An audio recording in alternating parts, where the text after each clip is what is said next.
Muy buenos días, sensual y endeudado capital humano. ¿Cómo están? Vamos a hablar sobre los juegos del calamar.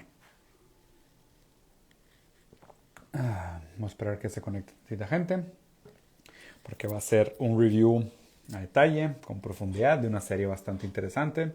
Vamos a hacerlo live. Fue de estas series que literal se me antojó hasta hacer como un live reaction, porque sí estuvo muy bueno, la verdad es que sí la disfruté bastante. ¿Cómo están? ¿Cómo están? Mucha gente muy emocionada de que, güey, no mames, ya quiero que sea el review. Natalia, ¿cómo estás? ¿Cómo estás a todos? Un gusto verlos por acá. Eh, bueno, que sepan, van a haber muchos spoilers. Si no han visto la serie, les recomiendo la vean. Aunque, digo, también te soy sincero. O sea, si eres de esas personas de que, güey, no sé, no quiero ver toda la serie, prefiero aventarme los memes y nada más ves el review de Diego, está bien, también me parece perfecto, pero que sepan que sí van a haber spoilers sobre la serie si no la han visto, porque aparte tiene un twist al final que es bastante interesante, entonces tengan cuidado. Bueno, último aviso, si siguen aquí es porque quieren ver el review de Juegos del Calamar. Van a haber muchos spoilers, es la última vez que les digo. Listo, ahora sí, tengo que tomar agua porque la verdad es que es mucho que decir. Si están viendo este contenido en YouTube, aprovechen para picar a los botones de abajo, like, subscribe, dejen un comentario. Igual si lo van a ver en Instagram después, pues dejen aquí su comentario, estaría cool. Pórtense bien en el chat, no lo quiero tener que apagar, no quiero tener que bloquear a nadie. Y si ven a alguien que está troleando demasiado, me mandan DM después y encantado de la vida lo bloqueo. Perfecto. Hablemos de juegos de calamar. Ok, a ver, perfecto. Vamos a empezar primero. Voy a hacer esto en cuatro grandes bloques que quiero hablar. Primero voy a hacer como un pequeño recap, como un brief de la serie, nada más para darles como una estructura básica. Vamos a hablar un poquito de los primeros personajes, de los 6 juegos, como la estructura de la serie per se. Después, en la segunda parte del video, lo que voy a hacer es voy a hablar un poco del contexto de Corea del Sur, para que se entienda de dónde viene esta crítica social, cómo surge este tipo de piezas de contenido de entretenimiento. Después, la tercera parte del video va a ser un análisis de la sociedad del control, según Deleuze. Gilles Deleuze, que hizo un análisis súper interesante de cómo este momento histórico las sociedades cambiaron de sociedades disciplinarias Foucaultianas a sociedades del control. Después, la cuarta parte del video va a ser sobre el deseo en Lacan, porque sí, así es. Mucha gente me mandó el mensaje y se dieron cuenta. En el segundo capítulo de la serie, uno de los personajes más importantes de la serie tiene sobre su escritorio el libro de la teoría del deseo de Lacan, que es el Seminario 2. ¿Okay? Entonces les voy a explicar un poquito de qué se trata y qué rol juega dentro de la serie, porque pues, obviamente no estaba ahí de pura coincidencia. Y por último, la última parte del video, voy a hacer algunas conclusiones, ¿no? Sobre creo que algunas de las preguntas principales que plantea la serie, cómo podría interpretarse algunas de las cosas que presenta, y obviamente lo más interesante de todo es como tratar de analizar qué trató de comunicar esta serie y qué pasaría en caso de que hubiera un episodio 2 o perdón, una temporada 2 que potencialmente sí la va a haber. Para los que la vieron, dejaron como que la puerta muy abierta diciendo que existe una gran posibilidad de que va a haber una temporada 2. Bueno, primero que nada, Juegos de Calamar es como un juegos distópicos, para referencia. Se parece mucho a películas como Hunger Games, tiene algo como de Thunderdome, tiene un poco, por ejemplo, de Battle Royale, que probablemente fue la primera película en la historia en hacer algo así. Mira, Master Kitano, que de hecho es una película japonesa, que seguramente la gente que es fan de la cultura japonesa va a acordar. Battle Royale también era una película donde mandaban una serie de niños que se portaban muy mal en una escuela, los encerraban en una isla y se tenían que matar todos y solo podía sobrevivir uno, ¿no? Entonces es como Survival of the Fittest al extremo. Y obviamente pues acaba siendo una metáfora a la competencia social, al darwinismo social, al hombre que come al hombre, ¿no? Darwinismo social es como la selección de las especies aplicada al comportamiento humano, que es obviamente es un pensamiento que está muy vinculado a la idea de la sociedad de la competencia, que pues es bastante común dentro del capitalismo. ¿Okay? Entonces, dicho esto, la serie se pasa en Corea del Sur, en el tiempo moderno, hoy en día. Tiene una serie de personajes principales, a los cuales ahorita pues les voy a poner como que nombres, porque luego tiene nombres en coreano que no voy a saber pronunciar y ni siquiera lo voy a intentar. Entonces está el personaje principal, que es el competidor número 456, que es el último competidor. Él es un papá divorciado, tiene una hija de la cual le hace poco caso, vive con su madre. Su historia es interesante por dos motivos principales. Primero, porque él trabajaba en una planta, o sea, en una industria, era un trabajador industrial, y de repente una gran cantidad de compañeros junto con él fueron despedidos, ¿no? De hecho, si se acuerdan, él tiene como este trauma, porque al ser todos despedidos, al quedar todos desempleados, hicieron una manifestación por sus derechos laborales y uno de sus mejores amigos murió en su brazo. Y de hecho, su amigo murió en sus brazos al mismo tiempo que su esposa estaba dando a luz a su hija y él tuvo que decidir entre quedar a cuidarse a su amigo y luchar su pelea o ir a rescatar a su hija. Okay, algo que quiero que sepan que es muy importante dentro del contexto de Corea del Sur es que, digo, muy parecido a lo que habíamos visto de Japón durante mucho tiempo en periodos históricos similares, es que el trabajo es la vida. O sea, cuando se decide algo como trabajar o no trabajar, perder o conservar tu empleo, es prácticamente una decisión entre la vida y la muerte, ¿ok? Entonces, es importante que lo sepan, porque este personaje al principio te lo plantean como un fracasado que apuesta, se droga, toma, pues no se droga, pero consume muchísimo alcohol, fuma, o sea, está adicto, ¿no? Como que tienes muchas adicciones, pero el contexto de su historia es interesante, porque, a ver, él tenía una empresa, trabajaba normal, tenía una familia estable, y lo que pasó fue que de la noche a la mañana se quedó sin trabajo, obviamente sin capacitación, porque pues es de una generación que no se adaptó a los cambios tecnológicos y progresistas que se dieron en términos del desarrollo de la industria en Corea. Quedó desempleado. Después te dice que intentó emprender 2 veces, o sea, 2 veces trató de poner una tiendita para vender cosas, o sea, de esas de que tienditas para vender cosas en la calle, seguramente una persona de pues, o sea, bajos talentos, bajos skills, que tuvo que sobrevivir como en este tema de compra y venta y reventa, ¿no? Y obviamente no funcionó, acabó endeudado, la esposa lo dejó, porque pues, después del trauma de haber tenido a la niña sola y él quedó seguramente mal después de perder a su amigo, la esposa se vuelve a casar y pues ya como que construye su vida por paralelo y este güey se queda como pues atorado en el tiempo, o sea, atorado en el tiempo en el sentido de no progresa, no regresa, se perpetúa como niño de su mamá medio que lo mantiene y él pues acaba endeudado por todos lados, ¿ok? Ese es el personaje más complejo, probablemente es el que merece más tiempo de análisis. Los otros son personajes realmente secundarios. Primero está el amigo banquero, que es el del mismo barrio que él, que fue así como la excepción, ¿no? O sea, fue el chavo más inteligente de su barrio y por más que era un barrio pobre, que no tenía prácticamente ninguna posibilidad de salir adelante si nacieras en ese barrio, este chavo sí fue un genio. Sí fue a estudiar a la escuela, a la universidad más grande de Corea, se graduó de negocios, le fue súper bien, fue a trabajar a la bolsa de valores y acabó sumamente endeudado porque pues jugó con el dinero de más de manera irresponsable, como normalmente pasa en Wall Street o en Las Vegas, en cualquiera uno de los dos, que es prácticamente lo mismo, y acabó sumamente endeudado al punto de encaudar el negocio de su mamá, la casa de su mamá y pues perderlo todo, ¿no? El tercer personaje interesante es el mafioso, el que tiene como un tatuaje de una serpiente aquí en el cuello. Él estaba envuelto en negocios de la mafia, pero lo interesante es que él usaba el negocio de la mafia, se iba a Tailandia, Bangkok, no me acuerdo. Macao, no me acuerdo, alguno de estos países casinos del sureste asiático, mira, está Poncho de Nigris, saludo Ponchito, se iba como a una de estas islas casino y apostaba todo el dinero en estas islas casino y obviamente también perdió mucho y se metió en problemas, ¿no? El cuarto personaje interesante es el pakistaní, que es este extranjero que vive en Corea. Su historia también está deprimente, viene con su esposa y un bebé recién nacido, trabaja en una planta en Corea y su jefe no le paga, porque pues obviamente como es un trabajador ilegal no puede exigir sus derechos, su mano de obra barata, vive en una manera sumamente precaria, digo precaria para el contexto de Corea del Norte, ¿no? Porque su casita estaba relativamente decente para lo que realmente son las favelas y los barrios bajos de Latinoamérica. Nosotros sí sabemos lo que es vivir de manera precaria.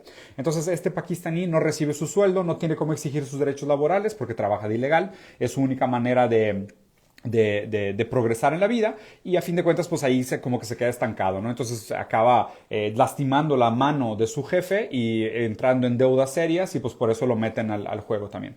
Después está el anciano, que es el jugador número 001, que probablemente es el segundo personaje más importante de la serie. Él ya había participado de un juego y volvió a regresar al juego porque supuestamente todavía tenía problemas de deudas que no podía pagar. Después nos enteramos al final que este personaje 001, el anciano, es realmente el creador del juego y es un personaje fundamental para toda la historia, ¿no? Entonces eso ahorita lo voy a analizar después, pero es importante que sepan que él como 001 no es la primera vez que participa del juego y además él fue el creador del juego en sí. Y la última personaje es la niña, la chavita esta que viene de Corea del Norte. Es una refugiada que escapó del régimen autoritario comunista de Corea del Norte, regresó a Corea del Sur y está buscando maneras de encontrar y a su papá y a su mamá para traerlos a Corea del Sur. Ella está sola con su hermano chico está en un orfanato y ella pues obviamente está haciendo lo que puede para sobrevivir en esta verdadera jungla donde tú la ves y ella parece como un animal salvaje, ¿no? O sea, saca cuchillos, amenaza gente de muerte y demás. Entonces, esos son como los personajes principales. Entonces, el resumen de la serie es que te plantean que todos estos personajes tienen problemas severos de deuda. La historia empieza con el personaje principal, con el 456, y él está adicto a los juegos, adicto al cigarro, adicto al alcohol, a las apuestas también. Entonces, pues digo, acaba sumamente endeudado. Llega este personaje fantástico y le dice, oye, ¿sabes qué? Te ofrezco una oportunidad. Juega conmigo, apuesta conmigo. Y si aceptas, digo, si te gusta esto, si quieres ganar mucho dinero, te puedes meter a un juego con nosotros para saldar todas tus deudas, ¿no? Entonces, haz de cuenta que secuestran a un chorro de gente, les ponen como un gas para dormirlo, los meten en una van. Después te das cuenta que los suben a un barco y los llevan a una isla cerca de Corea donde se dan estos juegos. Son juegos tipo Juego de la Oca, Domingão do Faustão, si eres brasileño, o estos juegos japoneses de tipo de survival y retos y este tipo de cosas, pero con un twist sumamente macabro, que es que si pierdes, te matan, o sea, te mueres inmediatamente. Entonces, supuestamente la gente entra ahí libremente, porque a todos les preguntan realmente si quieren entrar, pero también es una entrada libre sumamente falsa y sumamente hipócrita, porque realmente nadie sabe hasta que termine el primer juego que perder significa morir.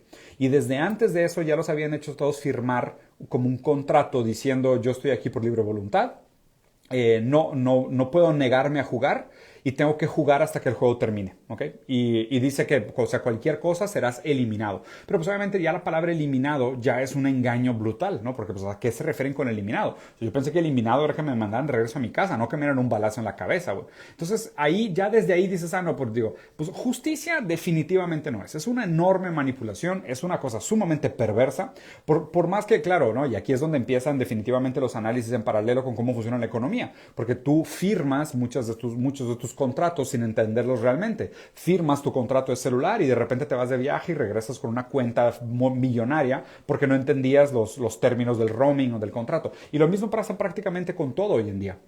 Tú compras un celular y si tratas de repararlo tú solo o abrirlo, lo abres y pierdes la garantía y pierdes el celular. Entonces, de alguna manera, ese supuesto voluntarismo donde, oye, pues es que, güey, pues a nadie los obligaron a entrar ahí. A ver, espérate, pues que nunca les dijeron exactamente qué iba a pasar. Ya cuando estaban adentro, pues acabaron prácticamente todos muy, muy mal, ¿no?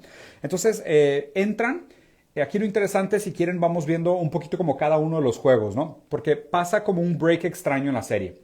Entran 456 concursantes, juegan todos el primer juego, que es el juego de verde y rojo, que de hecho creo que todos los juegos de alguna manera tienen como una metáfora en relación a la economía o nuestro estilo de vida dentro de la economía capitalista, ¿no? Entonces el juego verde y rojo es, puedes avanzar cuando nadie te está viendo, pero cuando te están viendo, quédate parado y pórtate bien, ¿ok? Que es de alguna manera cómo funcionan los negocios. O sea, es, pues digo, para la gente que tiene negocios es, pues digo, mientras no te tuerzan o mientras la ley no te atrape, pues tú puedes hacer un chorro de ilegalidades. O sea, tú puedes avanzar y progresar de la manera que sea, ¿sabes? Metiéndole el pie a los demás, agarrándole el pie al de adelante para que lo maten, ¿sabes? Haciendo trampa, correr, caminar. Tú puedes avanzar como tú quieras mientras no te estén viendo. En el momento que te estén viendo, no te puedes mover porque si te mueves te matan, ¿no? Entonces, esa es como la gran metáfora del primer juego de verde y rojo. Pasan una serie de cosas. La primera cosa interesante es que ya desde aquí, el concursante 001, que es el anciano, que al final nos damos cuenta que realmente es el creador de los juegos, es el que fundó todo, sabe jugar el juego perfectamente, ¿no? Entonces, él ya tiene una ventaja estructural. Y es algo que mencionan una serie repetida de veces durante la serie, de que no, supuestamente estos juegos tienen que ser iguales y no queremos ningún tipo de desventajas, todos tienen que jugar en un even playing field, que es la misma mentira estúpida que te dicen en el capitalismo, que dicen, no, es que todos empezamos igual, todos somos humanos, todos somos seres humanos, todos tenemos básicamente las mismas oportunidades, si te va mal es porque tú eres malo, ¿no? O si eres pobre porque quieres, donde niegan realmente las ventajas estructurales. Pero aquí, desde el primer juego, desde el juego 01, te das cuenta que el viejito tiene una serie de ventajas estructurales, ¿no? O sea, inclusive la manera como se hace el targeting en el ojo de la muñeca que les dispara, te das cuenta que el sensor para él como que no se pinta completo, como que lo nota relativamente diferente a los demás, ¿no? Y además, pues él sabe perfectamente inclusive el ritmo de la música para poder moverse como tenía que moverse para sobrevivir. Y de hecho, él gana el primer juego. Eso es lo interesante. Obviamente la gente entra en pánico, mueren creo que 240 personas en el primer juego, algo así, creo que quedan 203 o 205, algo así. Regresan a este cuarto y había una regla que decía, si todo el mundo vota democráticamente salirse del juego, se acaba el juego y nos salimos. Pasa algo interesante, literal, así, tipo justicia poética, queda 50-50 los votos. Y el último voto, haz de cuenta que votan de manera regresiva, ¿no? Primero vota el jugador 456, que es el principal, y se van en reversa hasta llegar al 001. Están empatados y el 001 decide acabar con el juego.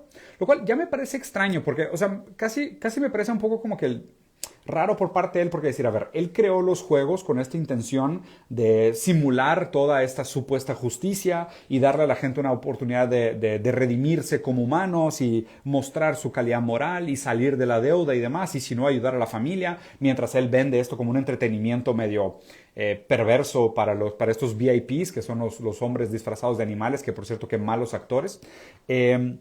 Y al final de cuentas él vota diciendo, no, vamos a acabar con esto y vamos a regresarnos al mundo real. Aquí pasa algo interesante.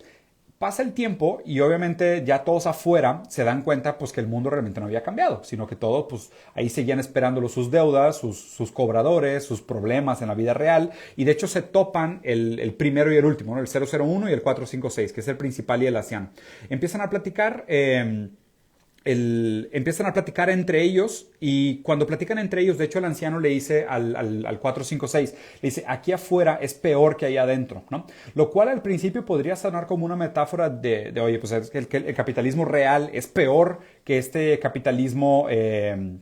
que este capitalismo fingido, o que este capitalismo de Disneylandia, ¿no? Que es el que está dentro del juego. Y le dice que pues él está afuera, que se siente solo, que extraña su juventud, que extraña su nostalgia, tiene cáncer en el cerebro, lo cual seguramente le debe provocar problemas de demencia senil. De hecho, creo que Alex por el Mundo comentó ahorita en el chat que la manera de apretar los botones fue un problema de neuronal, ¿no? Como decir, como que se equivocó. Lo cual yo te diría no es cierto, Alex, porque después en el juego de las canicas, él también finge demencia y no la tiene.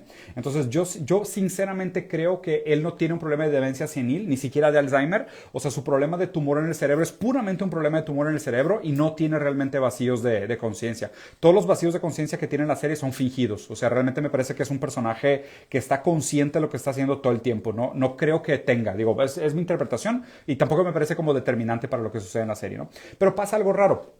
Entonces se acaba el primer evento, se salen todos del juego, se regresan al mundo normal y después les dan oportunidad de volver. O sea, les dicen, no, es que si quieres volver al juego, puedes volver a entrar y volver a intentarlo, ¿no? Entonces, pues obviamente, también como salieron y la realidad continuaba igual de nefasta, 93% regresaron. Y aquí este número me pareció interesante. ¿Por qué 93% regresaron? Siempre les he dicho esto. El porcentaje de movilidad social, o sea, lo que se llama ahorita, más bien movilidad transgeneracional, que es cuáles son las posibilidades reales de que tus hijos tengan una mejor calidad de vida que tú. 8%. Qué coincidencia, ¿no? Y regresa el 93% al mismo juego. O sea, casi como diciendo, es que este juego de la deuda, este juego del crecimiento económico, este juego de la mejora social a través de las generaciones, solo le da espacio al 10% al 8% de la población. Entonces aquí, pues 93% acabó exactamente en el mismo lugar. Lo cual es que, a ver, digo, y mucha gente podría decir, oye, güey, pues yo hubiera sido del 7% que no hubiera regresado al juego. Yo me hubiera quedado afuera y hubiera intentado, ¿no? Y es raro porque, pues, el aquí realmente fue 93, el 7, no el 8%, pero fue un porcentaje muy similar el que regresó al juego porque realmente regresó al mundo externo y dijo, no tengo ninguna manera alternativa real, ninguna alternativa viable de subir mi calidad de vida y pagar mis deudas, ¿no? Porque las deudas que tenía la gente eran millonarias. Y para que se den una idea, los valores que se hablan en los wones, en la moneda coreana versus el dólar, le tienes que quitar 3 ceros. Entonces el premio eran como de 43 billones de wones, son como 43 millones de dólares, para que se den una idea más o menos de cuánto dinero había en el cerdito este central. Entonces, bueno, el primer juego era verde y rojo, que es este tema como de en el capitalismo todo lo puedes hacer mientras no te vean. Esta es la primera, mientras no exista esta supervisión. Segundo, es el de las galletas, donde tienes que, ¿sabes?, marcar exactamente la forma de la galleta que te haya tocado y no la puedes romper, pero tienes que sacarla. Entonces es como esta noción, para mí fue una metáfora de jugar al borde de la ley. O sea, como que todo el tiempo tienes que estar marcando el bordecito de la ley, pero no la puedes romper. O sea, no puedes romper la ley. Puedes hacer lo que sea al borde de la ley, pero no la puedes romper. Puedes lamerle los pies, puedes hacer trampa y calentar agujas, puedes hacer lo que tú quieras, pero mientras no la rompas. Romper la ley si no se vale, pero lo que puedes hacer todo es bordear la ley lo mejor posible. Esa es la metáfora del segundo juego para mí.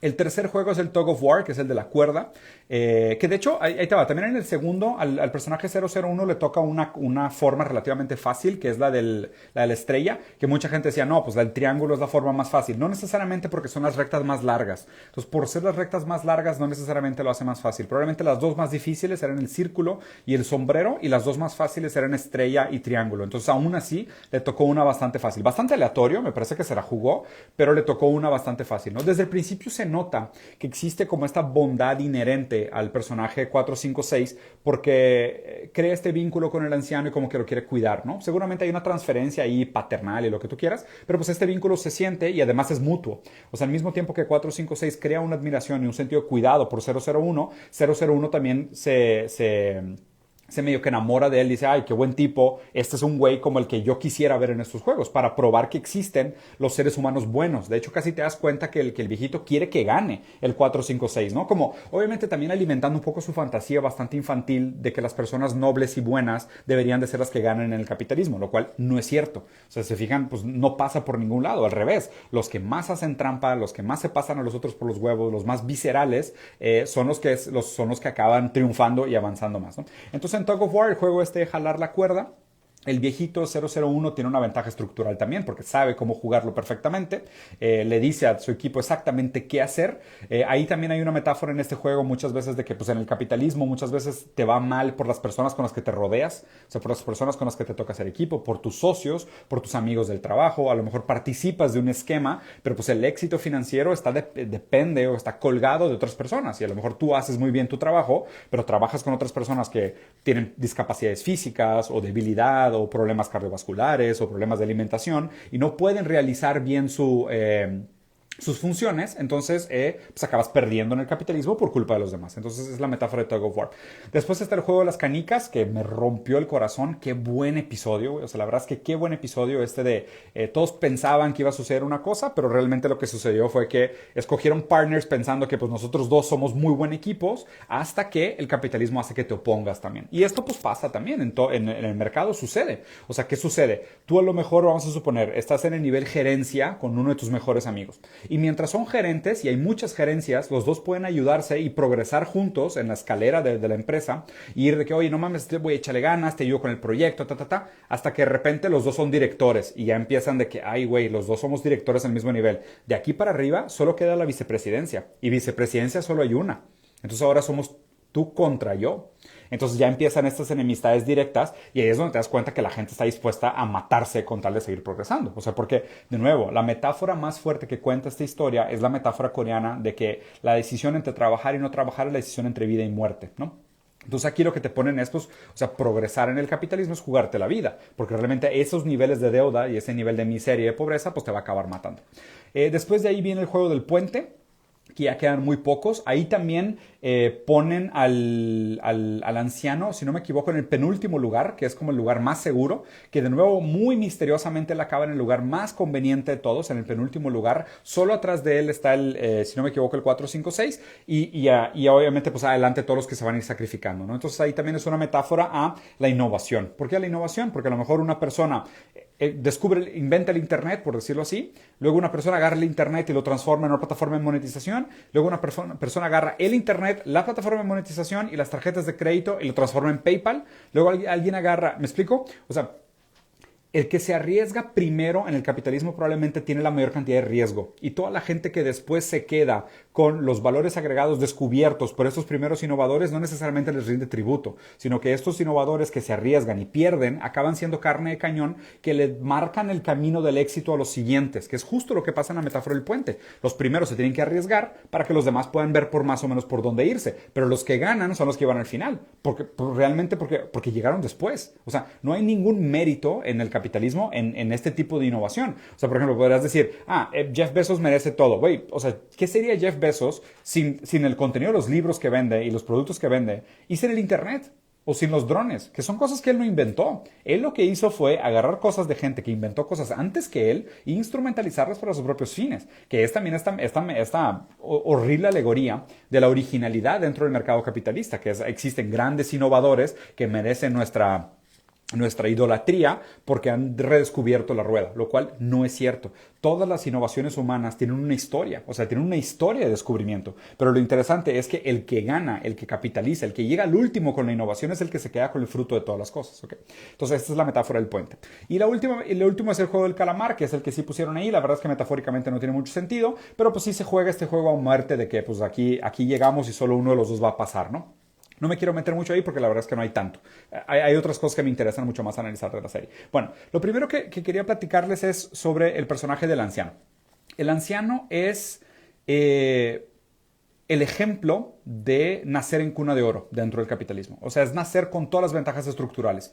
Es tener el conocimiento de cómo funcionan las reglas, la protección de los jueces, la protección de los guardias, el conocimiento anticipado de lo que va a pasar, además la nostalgia de los juegos, porque pues, obviamente al final te das cuenta que todos los juegos que se jugaron en el juego del calamar eran juegos que le gustaban al anciano, entonces definitivamente él sabía lo que iba a pasar, ¿no? De hecho me parece que su muerte, su muerte en el juego 5 fue a propósito, o sea, fue él quería morir ahí, ¿no? O sea, ni siquiera parece que, creo que ni siquiera hubiera sobrevivido al juego del puente y mucho menos al juego real del calamar al final, porque pues, quien sea lo hubiera matado muy fácil, ¿me explico? Entonces él finge su muerte muy convenientemente en ese punto de la historia porque hasta ahí quería llegar, hasta ahí son los juegos que a él le gustaban, porque ya el juego del puente no es un juego de niños y el juego del calamar sí le podría costar la vida de verdad, entonces no creo que estuviera dispuesto a jugárselo, ¿ok?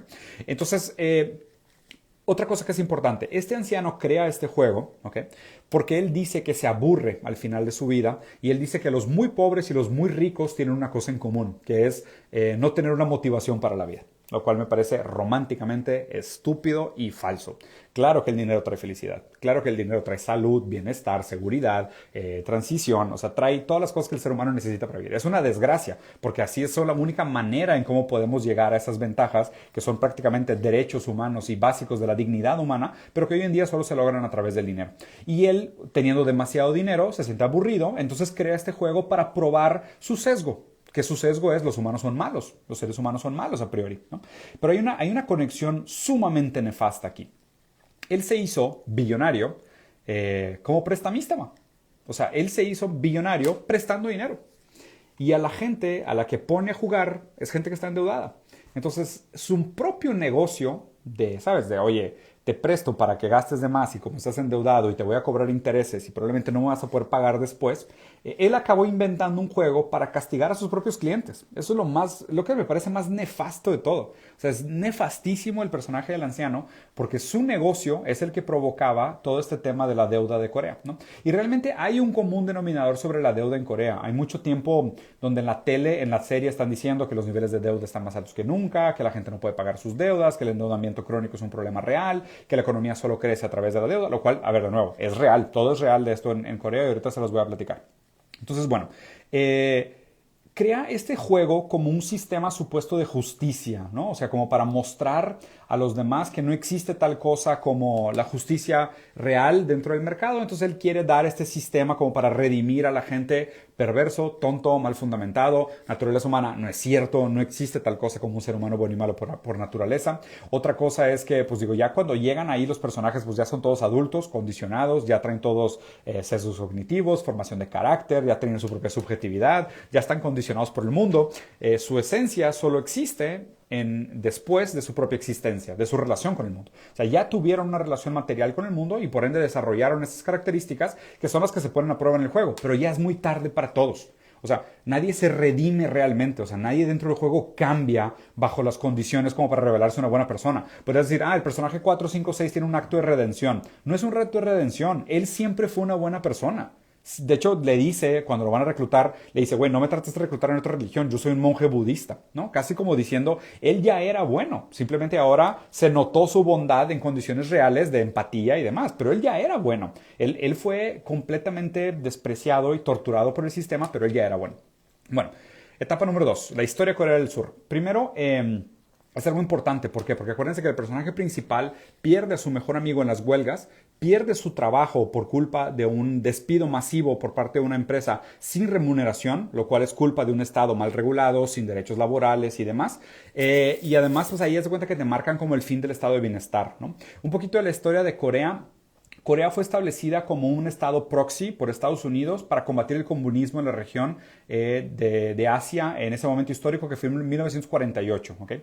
Para que se den una idea, el primer presidente de Corea fue un dictador anticomunista llamado Syngman Rhee. ¿Okay? Después de Syngman Rhee hubieron otros 3 dictadores anticomunistas, que de hecho inclusive entre ellos hubieron golpes de estado, que todos ellos asesinaban sistemáticamente a líderes sindicales, gente que promovía derechos laborales, líderes de partidos de oposición, o sea, cualquier tipo de pensamiento izquierda era masacre en Corea del Sur desde el año 1948 hasta el año 1988. Imagínense, las primeras elecciones democráticas de Corea del Sur fueron en 1988, hace nada, güey. O sea, estamos hablando de hace 40 años a lo mucho, ¿ok?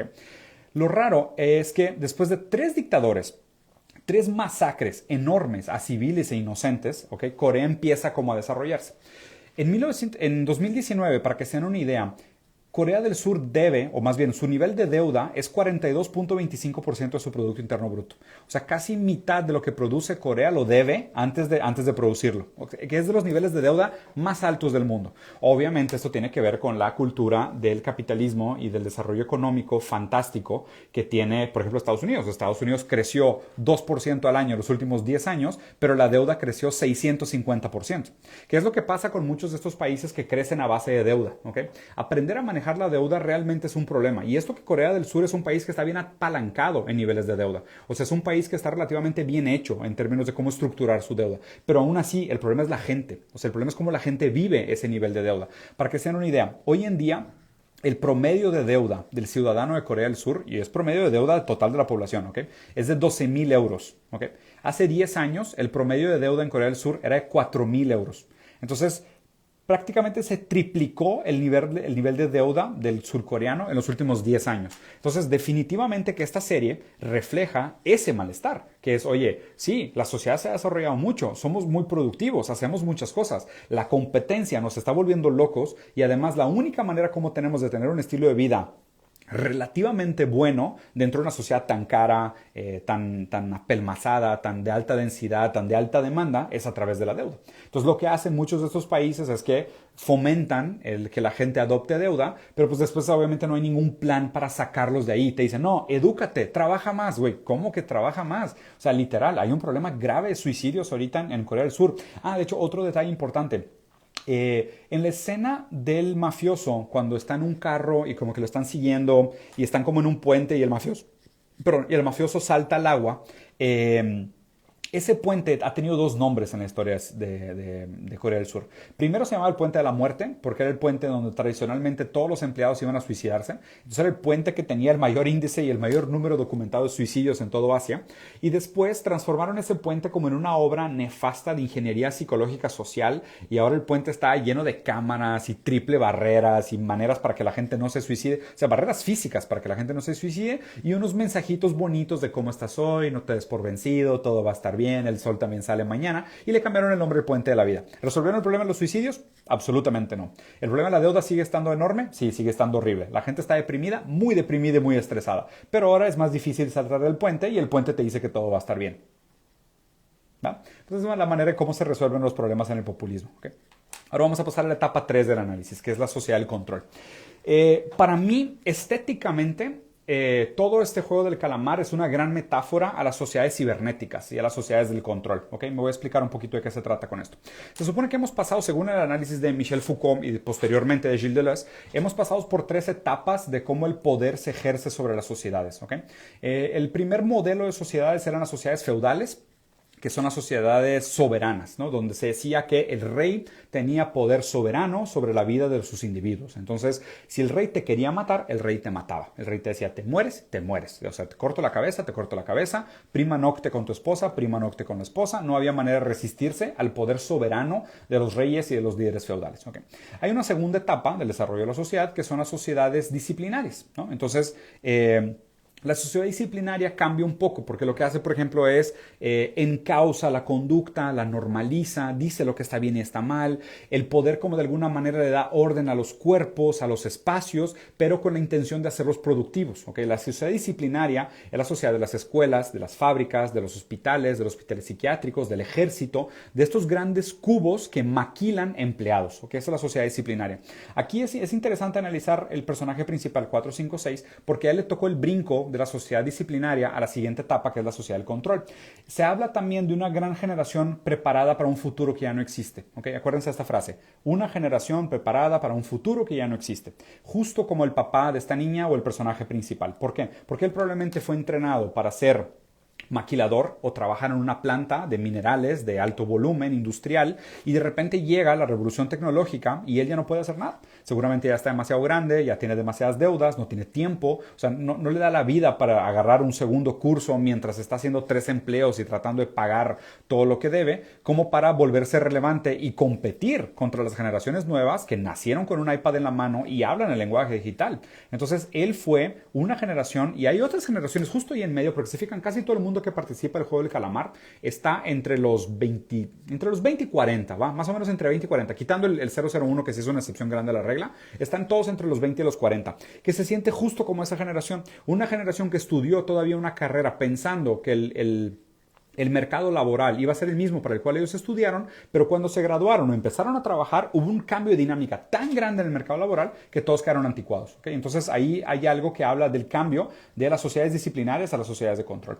Entonces la sociedad disciplinaria también lo que hace es que de alguna manera mantiene el poder a través de moldes de institución, ¿no? Entonces, este es el obrero perfecto, esta es la maestra, este es el papá de familia, este es el político, este es el policía. Y tiene como moldes donde donde encajaba la gente y te hacía como encajar en un molde. Entonces había una expectativa de quién tenías que ser por cumplir con un molde de la sociedad disciplinaria. Después migramos a lo que Deleuze llama las sociedades de control.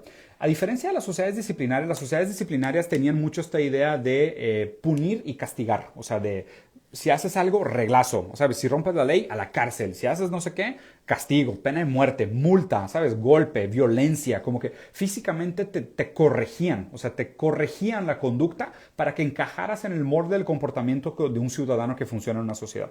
En la sociedad disciplinaria no. Los sistemas cibernéticos de control son sistemas de autorretroalimentación. Creo que ya había explicado esto antes. Imagínense un termostato de un aparato de aire acondicionado de un cuarto, ¿no? Entonces, haz de cuenta, el aire acondicionado quiere llegar a 21 grados, entonces todo el tiempo está midiendo la temperatura del cuarto, metiendo esta información de regreso al sistema del aparato y el aparato decide si subir o bajar la temperatura.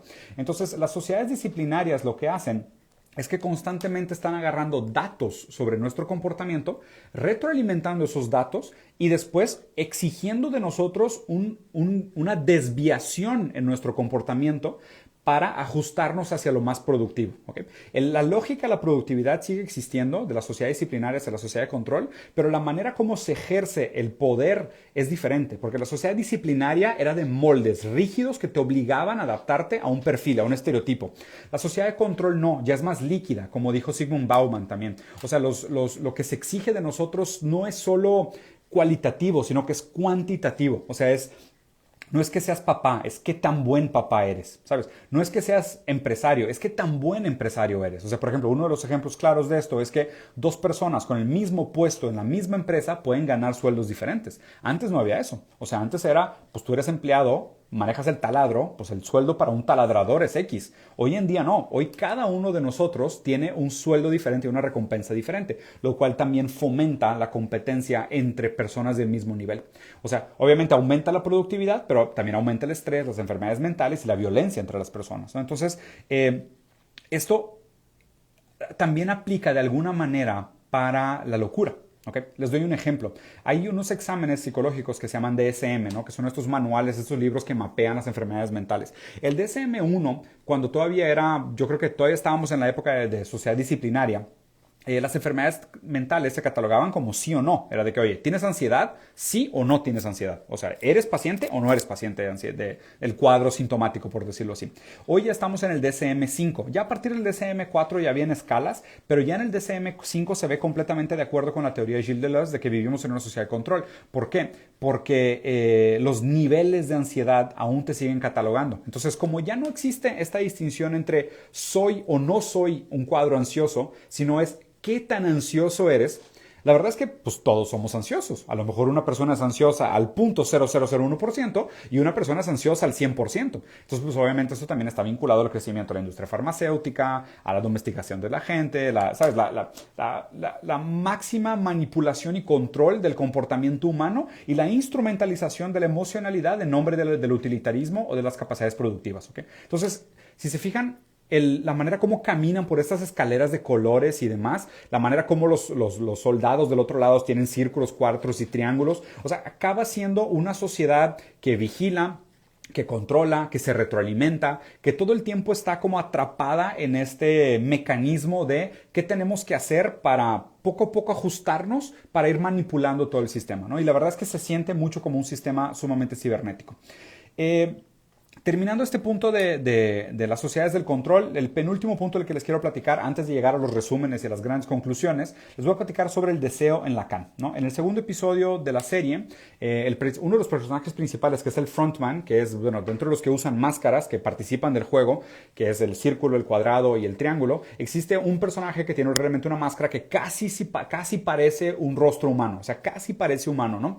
Y luego qué raro, porque los VIPs todos tienen rostros de animales, ¿no? Y todos tienen rostros de animales como diciendo el máximo escalón, o sea, haz de cuenta, los humanos desechables son los humanos. Luego existen estos puntos, cuadros y triángulos que son el sistema en sí mismo, son la tangibilización física del sistema. Luego está este casi humano sistema, que es el que tiene la máscara como medio geométrica, que es lo híbrido entre un humano pero que está dentro del sistema. Y después están los animales, que son estos dioses, casi deidades, que viven en la opulencia y en como Sodoma y, ¿sabes?, con todos los deseos y todas las libertades, y aún el sexo, las drogas, el alcohol y los estímulos les parecen tan banales que lo único que les trae placer ahora es ver la muerte humana y el sufrimiento humano, ¿no? Son los cazadores de los hombres, o sea, el hombre lobo de hombre, que es como decía Lacan también.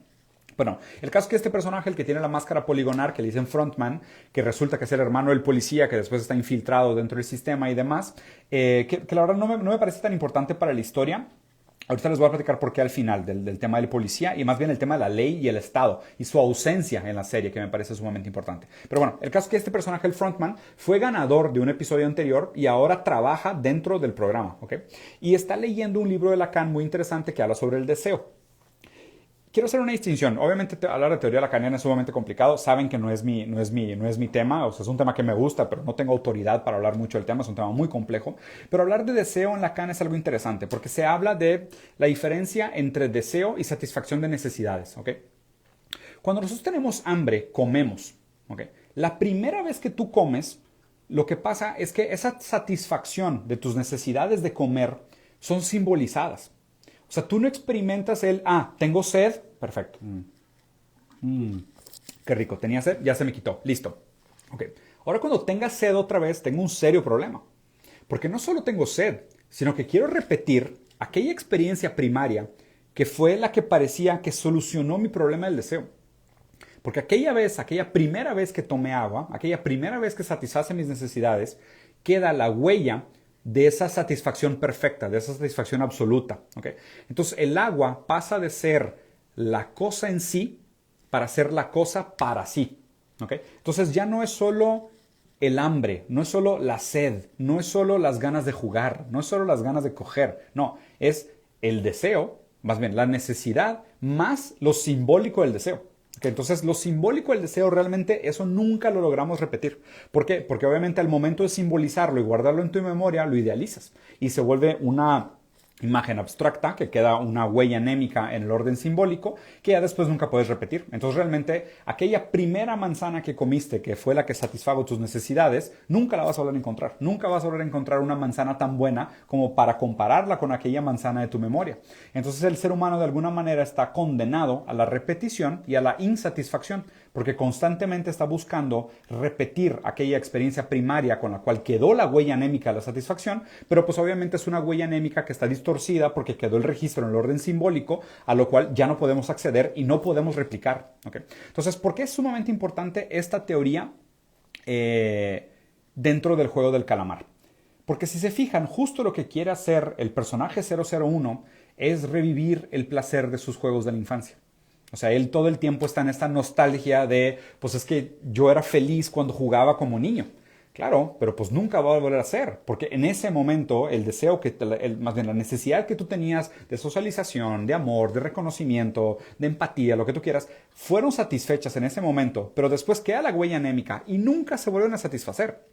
Y obviamente, pues, ¿qué pasa? Es lo mismo con el capitalismo. Es lo mismo con la sociedad del consumo. ¿Qué pasa con la sociedad del consumo? Que la sociedad del consumo cree que lo que queremos o cree que lo que necesitamos es la satisfacción inmediata de nuestros deseos. Y obviamente, ¿qué pasa? Dices, lo que quiero es un carro nuevo. Perfecto. Entonces te endeudas y compras el carro nuevo. ¿Y ahora? ¿Eres feliz? No, no eres feliz. ¿Quieres otra cosa? Entonces, pues mal pedo, porque pues ya te endeudaste, güey. Pues bueno, pues ahora pues endeudate más para comprar otra cosa para ver si te satisface. Y esta sociedad que supuestamente satisface nuestros deseos, nos endeuda en el proceso de satisfacción, destruye la naturaleza en el proceso de satisfacción y nunca nos logra satisfacer plenamente. ¿Okay? Entonces estamos atrapados en este ciclo de la repetición, de la nostalgia, del goce de la repetición inclusive, donde nunca podemos satisfacer absolutamente nada, ¿no? Entonces,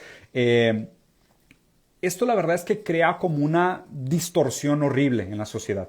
Y me parece muy pertinente que esté este libro de Lacan en la serie, ¿no? Entonces, porque la distorsión es, en esta sociedad consumista, tú quieres consumirlo todo, nunca estás satisfecho, todo lo que quieres consumir está a tu alcance directo, puedes llegar rápido, todo puedes, todo se puede siempre, todo lo que tú quieras puedes lograrlo.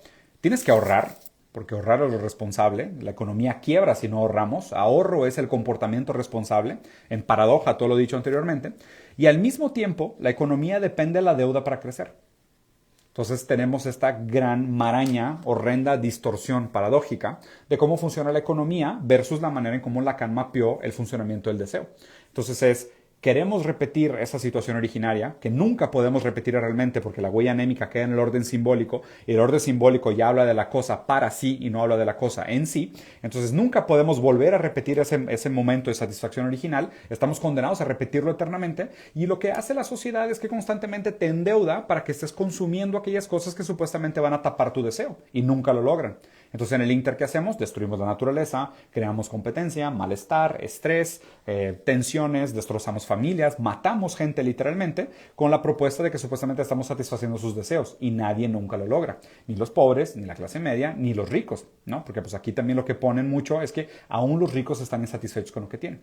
Pero bueno, ya para cerrar, que llevamos casi 40 minutos hablando, ya se deben de ver aburrido, les voy a dar 3 conclusiones importantes, ¿no? Y antes de hablar de lo que creo que va a pasar en la temporada 2. Primero, esta serie habla de la naturaleza humana, si el ser humano es bueno o malo, no. Bueno, si lo plantea, pues una pendejada, o sea, la neta no tiene sentido, ¿no? O sea, se fijan esto de unos son buenos, los otros son malos, no es cierto, güey. O sea, ya todos venían precondicionados, todos ellos entraron ya de grandes, ya para los 20 años de edad prácticamente tu criterio de bien y mal, moral, ética, ya están completamente formados, ya nada más es ver cómo vas más bien manifestar tu carácter y tu subjetividad bajo los contextos que se te presionen. Eres el tipo de personas de que si hubieras matado bajo presión, hubieras matado bajo presión afuera o adentro del juego, ¿sabes? O sea, miren, por ejemplo, los dos que sorprenden supuestamente que se salen de carácter es el 456, que parece ser un holgazán, adicto, que se comporta como una gran persona. Realmente te das cuenta que siempre fue una gran persona, solo que la vida lo trataba de la chingada.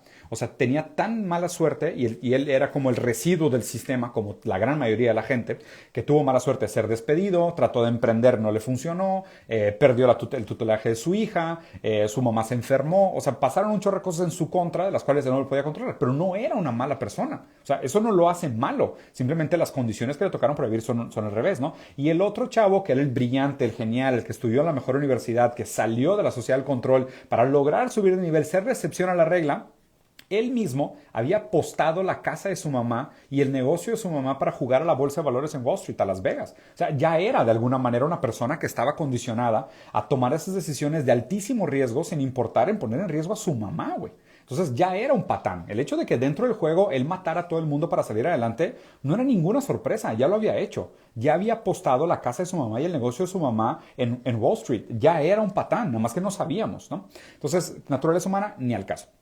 ¿Crítica al capitalismo? Sí, definitivamente es una crítica al capitalismo. Creo que habla también de esta falsa idea del voluntarismo, de que no, aquí somos libres y todo el mundo hace lo que quiere por libre voluntad de asociación. Nadie te obliga a trabajar, nadie te obliga a hacer esto. Sí, claro, nadie te obliga, pero si no te mueres, ¿sabes? O sea, es el mismo tipo de contrato hipócrita y falso que les dan al principio de la serie. Es de que, no, claro, es que si no quieres participar te eliminamos. Es que, ¿qué significa eliminarte del sistema? Matarte. O sea, eliminarte el sistema significa matarte. Porque aparte, lo que me encanta de este sistema es que es una crítica al capitalismo, habla definitivamente del necrocapitalismo. O sea, acuérdense que había todo este tema del tráfico de órganos, ¿no? Porque inclusive las personas que trabajaban para el juego del calamar se sentían como esclavos. Ellos mismos decían, nosotros también estamos atrapados aquí adentro.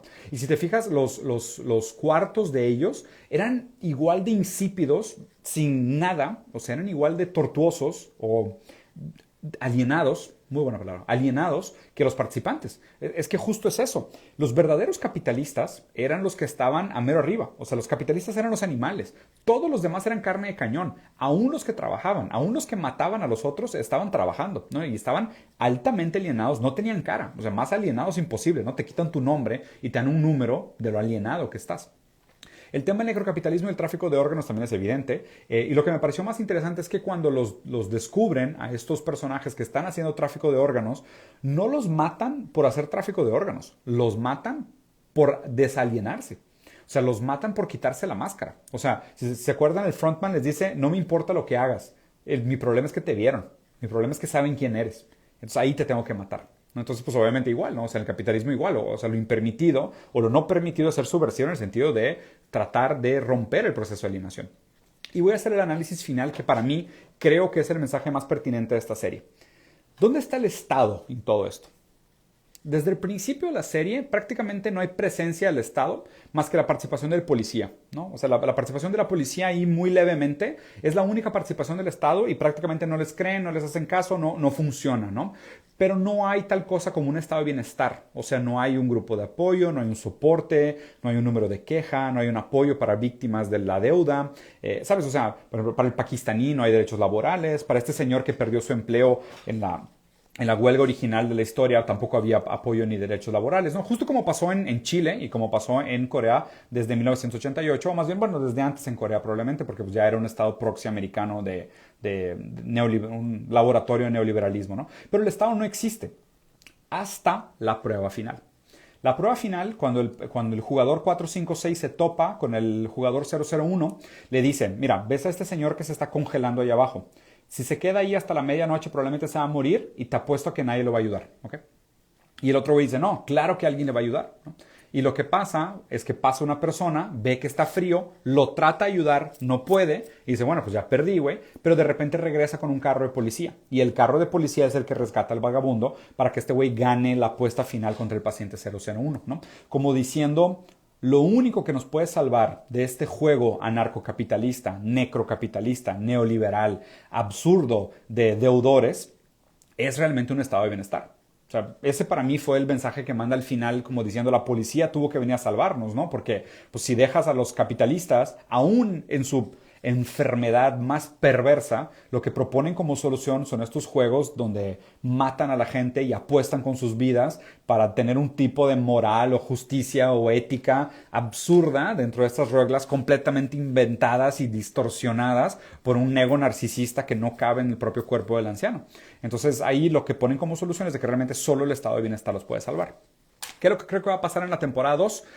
Al final, pues este chavo queda con mucho dinero, se pinta el pelo de rojo, pasa por una transformación, queda al principio como medio asqueado por la manera en cómo ganó su dinero, pero el caso es que vuelve a entrar en contacto con el juego porque se da cuenta que el juego sigue existiendo. Probablemente el frontman, el mismo que tenía el libro de Lacan, es el que va a ser el personaje principal como antagónico en la siguiente etapa, y probablemente el personaje principal 456 va a volver a participar de los juegos, pero ahora los va a tratar de sabotear desde adentro.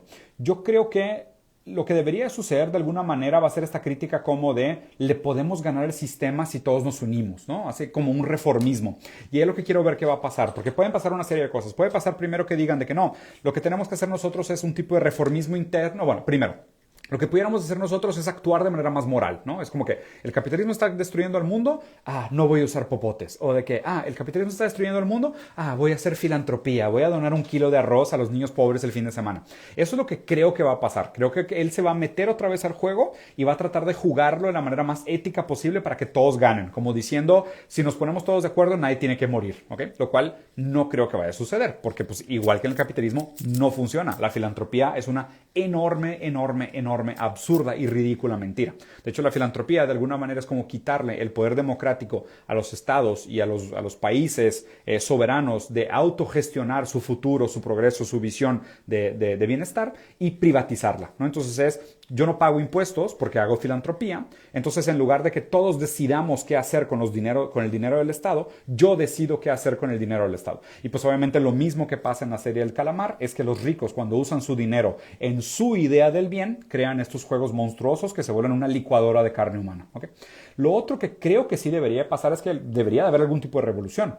Alguna revolución subversiva desde adentro, ¿no? Porque para mí la crítica aquí va a ser reformismo contra verdadera revolución. O sea, reformismo en el sentido de se puede cambiar el sistema desde adentro, haciendo pequeñas reformas incrementales para mejorar el sistema, o realmente solo con una revolución donde se reapropie los medios de producción, podremos encontrar realmente una manera más digna de vida que se parezca al comunismo, al comunitarismo, al anarcocomunitarismo, anarcosindicalismo, todas estas visiones alternativas al capitalismo que existen, ¿no? Entonces, pues nada, para mí eso es Juegos del Calamar. Espero les haya gustado. Lo voy a dejar por aquí. Voy a cortar la transmisión. Este video se va a quedar acá en IGTV. Mañana lo voy a subir a YouTube con un marquito bonito y demás para que me dejen sus comentarios. Y si ahorita mismo quieren, lo que voy a hacer es me voy a relajar un rato. Voy a hacer un stream por YouTube, sonceando, platicando con la gente. Y si tienen preguntas específicas sobre la serie de Juego del Calamar, pónganmelas ahí en el chat en el siguiente stream y ahí les voy contestando, ¿vale? Bueno, espero les haya gustado. Casi una hora. Qué valientes ustedes que se quedaron al final. Nos vemos. Adiós, capital humano. No se endeuden. La deuda es peligrosa, güey. Muy peligrosa la deuda.